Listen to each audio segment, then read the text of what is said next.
Thank you. Are you ready?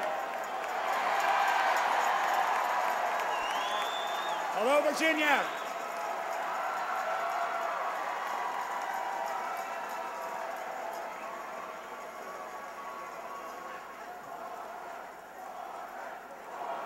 My fellow Democrats, my fellow Democrats,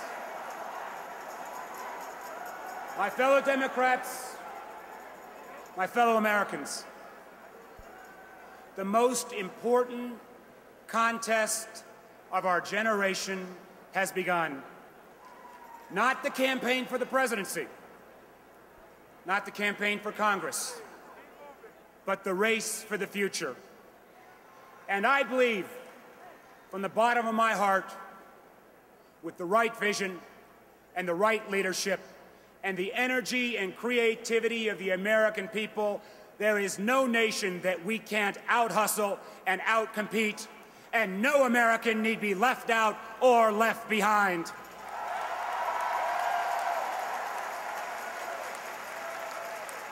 Yes, the race for the future is on. And it won't be won if only some Americans are in the running. And it won't be won with yesterday's ideas and yesterday's divisions. And it won't be won with a president who's stuck in the past. We need a president who understands the world today, the future we seek, and the change we need. We need Barack Obama as the next president of the United States.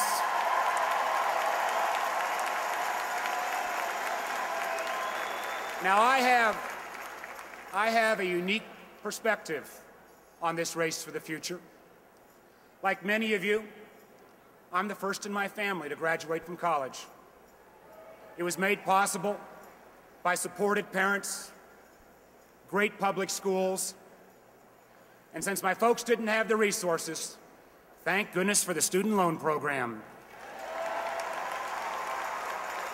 After I graduated law school, it didn't take me long to realize that America really wouldn't miss me as a lawyer. So I started a business. My first company failed in 6 weeks. My next one was much more successful. It failed in 6 months. And then a buddy of mine told me about this brand new idea, this thing called car telephones, cell phones. I always remember friends of mine telling me, Warner, you're crazy, go get a real job. Nobody's ever gonna want a phone in their car. But I saw a different future. And with luck and a lot of hard work, I got in on the ground floor of the cell phone industry. There's only one country in the world where I could have received that education, where I could have been given not just one chance or two, but 3, and where I could have succeeded. And that's this country, the United States of America.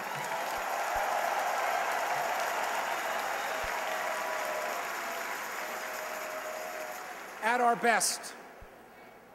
best, it's not your lineage or last name that matters. It's not where you come from that counts. It's where you want to go.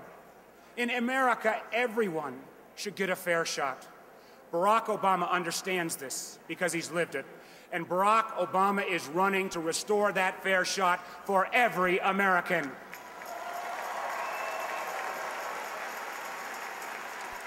But when we look around, we see that for far too many Americans, that fair shot is becoming more of a long shot. How many kids have the grades to go to college but not the money?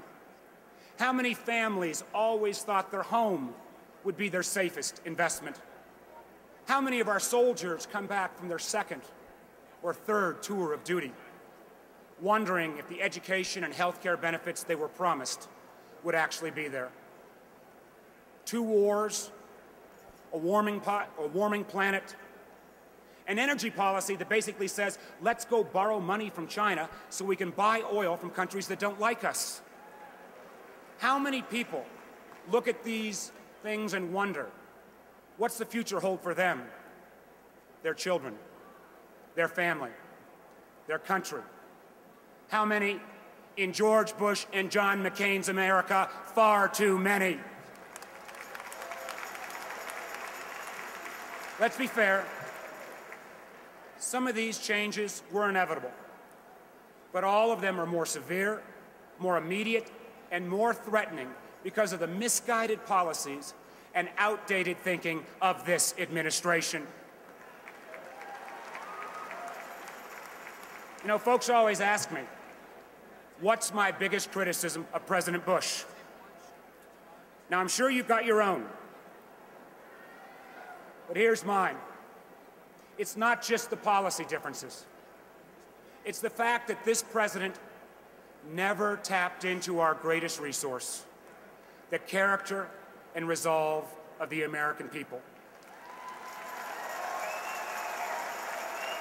He never really asked us to step up. Think about it. If after September 11th, there'd been a call from the president to get ourselves off foreign oil so we would no longer be funding the very terrorists who had just attacked us, every American would have said, how can I do my part? This administration failed to believe in what we can achieve as a nation when all of us work together. John McCain promises more of the same, a plan that would explode the deficit and leave that to our kids. No real strategy to invest in our crumbling infrastructure, and he would continue spending $10 billion a month in Iraq. I don't know about you, but that's just not right. That's 4 more years that we just can't afford.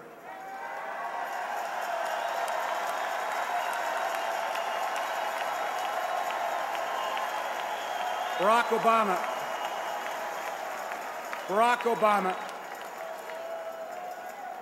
Obama has a different vision and a different plan.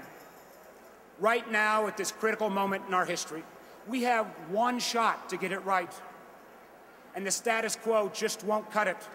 Now, let me tell you, if you think you've seen dramatic changes in the world and technology in the last 10 years, you ain't seen nothing yet. The race is on, and if you watch the Olympics, then you know China's going for the gold. You know, America has never been afraid of the future, and we shouldn't start now. If we choose the right path, every one of these challenges is also an opportunity. Look at energy. If we actually got ourselves off foreign oil, we can start to make our country safer. We'll start to solve global warming, and with the right policies, within 24 months, we'll be building 100-mile-per-gallon plug-in hybrid vehicles right here with American technology and American workers.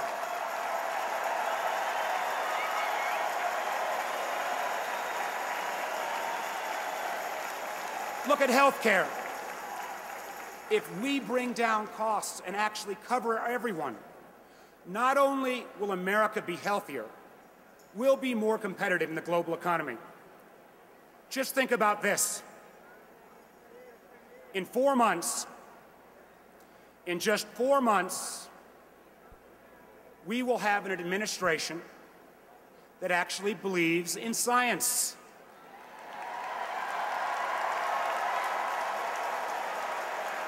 And we can again lead the world in life-saving and life-changing cures.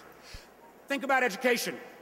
If we recruit a new army of teachers and actually give our schools the resources to meet our highest standards, not only will every child in America be given that fair shot, but the American economy will be given a shot in the arm.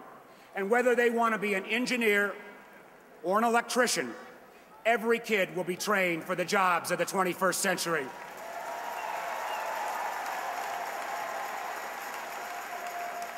Or look at America's standing in the world.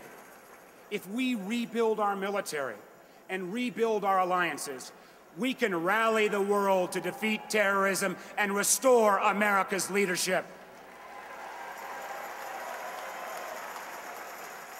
Now, which candidate understands these opportunities? And which candidate knows that we don't have another 4 years to waste? Barack Obama. But Barack Obama also knows this as well.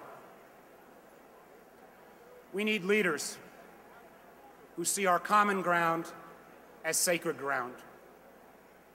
We need leaders who will appeal to us not as Republicans or Democrats, but first and foremost as Americans. You know, I spent 20 years in business. And if you ran a company whose only strategy was to tear down the competition, it wouldn't last very long. So why is this wisdom so hard to find in Washington? I know we're at the Democratic Convention, but if an idea works, it really doesn't matter whether it's got a D or an R next to it. Because this election is not about liberal versus conservative. It's not about left versus right. It's about the future versus the past.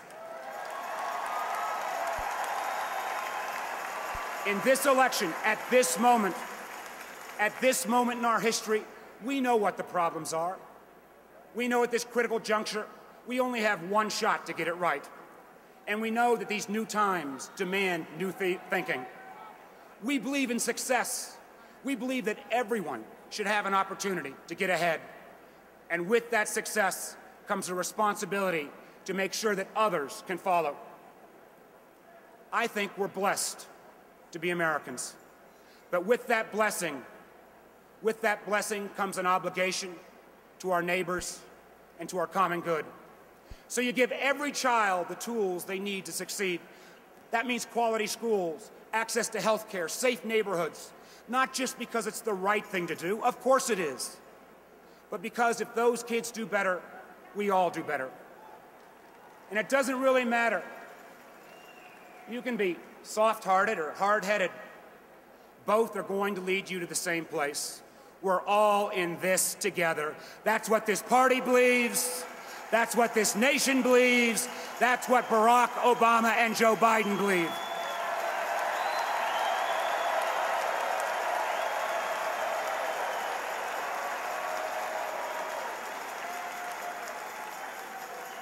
And we can do it. We can do it, sure we can. When I became governor, this is what Virginia faced. A massive budget shortfall, an economy that wasn't moving, gridlock in the Capitol. Now, does that sound familiar? So what did we do? Working together, a Democratic governor with a 2-to-1 Republican legislature, and a whole lot of good folks who didn't see themselves as Democrats or Republicans, but as Virginians. We closed the budget gap, and Virginia was named the best managed state in the nation. We made record investments. In education and job training. We got 98% of all of our eligible kids enrolled in our children's health care program. We delivered broadband to the most remote areas of our state. Because in this global economy, if you can send a job to Bangalore, India, you sure as heck can send one to Danville, Virginia, and Flint, Michigan, and Scranton, Pennsylvania, and Peoria, Illinois. Because in the global economy, you shouldn't have to leave your hometown to find a world-class job. Let me tell you about a place called Lebanon. Lebanon, Virginia. Lebanon's in the coal fields of Southwest Virginia. And you know what? That whole town, the population of the whole town could fit right here on the convention floor. Lebanon's like a lot of small towns in America. It's seen the industries that sustained it downsized, outsourced, or shut down. Now, some folks look at towns like Lebanon and say, tough luck, in the global economy, you've lost. But we believe that we couldn't and shouldn't give up on our small towns, and expect the rest of our state to prosper. And that's what brought me, towards the end of my term, to the high school gym in Lebanon, to announce that we were going to bring over 300 high-tech jobs that paid twice the county average. One student told a reporter from the Washington Post that before this, he always thought that he'd have to move away to raise his family and find a good job. Now, I just heard from this young man, Michael Kaiser. Today, he's a junior at Virginia Tech. His older brother just moved back home to Lebanon because there was an information technology job open for him that was just too good to pass up. That's a story worth rewriting all across America. With the right leadership, we can once again achieve a standard of living that is improved and not diminished in each generation. We can once again make America a beacon for science and technology and discovery. Ladies and gentlemen, we know how to do it. The American people are ready, and Barack Obama and Joe Biden will get it done.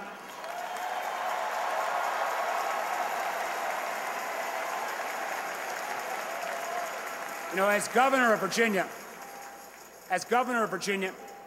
it was humbling to occupy a position that was once held by Thomas Jefferson. Almost as daunting as delivering the keynote address 4 years after Barack Obama, or speaking before Hillary Clinton. Towards the end of his life, Thomas Jefferson, the founder of our party, wrote one of his frequent letters to his old rival, John Adams. He complained about the aches of getting old, but what was on his mind was what would life be like for the next generation of Americans. As Jefferson was ready to go to sleep, he closed his letter by writing, "I like the dreams of the future better than the history of the past."